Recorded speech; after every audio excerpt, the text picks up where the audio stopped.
आपल्या स्प्रेडर आहे हे आपल्या कोणत्याही वनस्पतीवर फवारणी करण्यासाठी. अच्छा. हा, कापूस असो या मिरची असो टमाटे असो कोणत्याही वनस्पतीवर आपल्याला हे बायोराईस स्प्रेडर.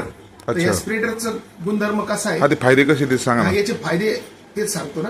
याचे फायदे असे आहे की आपल्याकडे कोथमीर असो मिरची असो टमाटे असो या सगळ्यांवर तुम्ही फवारणी करू शकता. जसं आता मोनोशील घेतलं, मोनोशील आपल्या फवारणीमध्ये जर टाकलं तर आपण त्याच्यामध्ये हे औषधी बायोराईस स्प्रेडर जर एक थेंब किंवा 5 ml टाकलं 15 लिटरच्या टाकीमध्ये तर ते पूर्ण टाकीला कव्हर करून. म्हणजे आपलं एंड्रोसल्फान किंवा समजा त्यांनी वापरायचं फक्त आपलं 5 ml टाकायचं. ओके. एंड्रोसल्फान तुम्हाला कीटकनाशक आहे, मोनोशील तुम्हाला हिरवळ येण्यासाठी. अच्छा. मोनोशील साठी तुम्ही हे वापरू शकता फक्त 5 ते 10 ml. अच्छा. 10 ml एका टाकीला. तुम्हाला मी एक डेमो दाखवतो. या डेमो मध्ये याच्या बघा इथं पाणी घेतलंय मी. अच्छा. पाणी घेतलं, या पाण्यामध्ये हे औषध टाकतो. अच्छा. हे बायो किती टाका लागतं सर ते औषध? याच्यामध्ये फक्त 2 थेंब टाकायचे. अच्छा. त्या पाण्यामध्ये 2 थेंब टाकायचे. 2 थेंब टाकायचे फक्त. अच्छा. आणि हा बस बस याच्यात टाकून दिलं मी. ओके.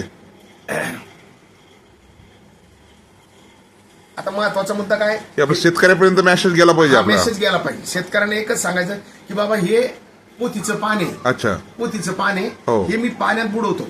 अच्छा. पाण्यात बुडवतो. याला पाणी लागते का बघा, हे पूर्ण पाण्यात बुडवलं.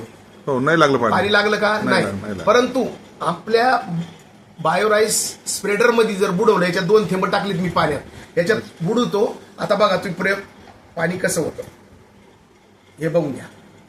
असं 100% पाणी लागलं. 100% पाणी लागू झालं. आणि आळूच्या पोथीच्या पानाला पाणी चिटकत नाही. अच्छा. तुमचं मोनोशील वगैरे हे कोणत्या आळीवर पानावर राहत नाही, म्हणून तुम्हाला रिझल्ट येत नाही. त्याच्यासाठी हे वापरून बघा, हे बघून घ्या. हा, एकदम ओलं झालं. ओलं झालं. अच्छा. पुष्ट्यामध्ये तुम्हाला पाणी किती टक्के ओलं आहे, तुम्ही म्हणता 100% ओलं आहे, मग याच्यात का जात नाही पाणी? हे पाणी तसंच आहे, बघून घ्या. बरोबर. बघून घ्या, पाणी मी ठेवलं याच्यात तसंच आहे. तसंच आहे बरं का. आता मी काय करीन, या पाण्याला 100%च्या आधी 101% जर ओलं करायचं असेल त्याच्यात फक्त काडी बुडवतो आणि याच्यात लावून टाकतो. हे बघा. अरे बाप. हे अशा पद्धतीनं हे पसरून जाणार आणि आपल्या स्प्रेडर आपल्या मोनोशील असो एंडोसल्फान असो हे 101% कामयाब होणार.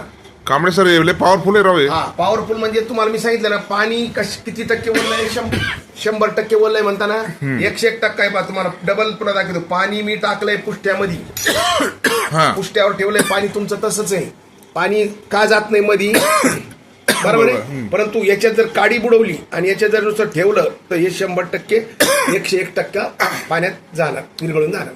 अशा पद्धतीनं हा माझा डेमो आहे आपल्या बायोराईस स्प्रेडरचा. आणि याच्यामुळं किती लोकांना बेनिफिट भेटू शकतो. आणि वेल्थ इन पिंडीची आपल्याला सहकार्य करायसाठी आम्ही इथं आलेलो आहोत. प्रत्येक शेतकऱ्यांनी वापरायला पाहिजे. प्रत्येक शेतकऱ्यांनी वापरा आणि आपल्याला इथून पुढे तुम्हाला संरक्षण मिळेल आणि आपलं औषध वाचल, याच्यापासून पैसे वाचतील, औषधी वाचल आणि फवारणी वेळ कमी जाईल, धुवून जाणार नाही पानावरचं. जर पाऊस पाणी वगैरे जर आला तर समजा आपलं औषध धुवून जाणार नाही. म्हणजे शेतकऱ्याचे नुकसान होणार नाही. 5 मिनिटात ते लागू होईल. अच्छा. म्हणजे तुमच्या पाऊस जरी सर एका सेकंदात गेलं ते बघितलं 5 मिनिटं पण लागणार नाही. तसं आहे. विशेष नाही त्याचा नाथ खोळा आहे ना. ओके डन करू. ओके.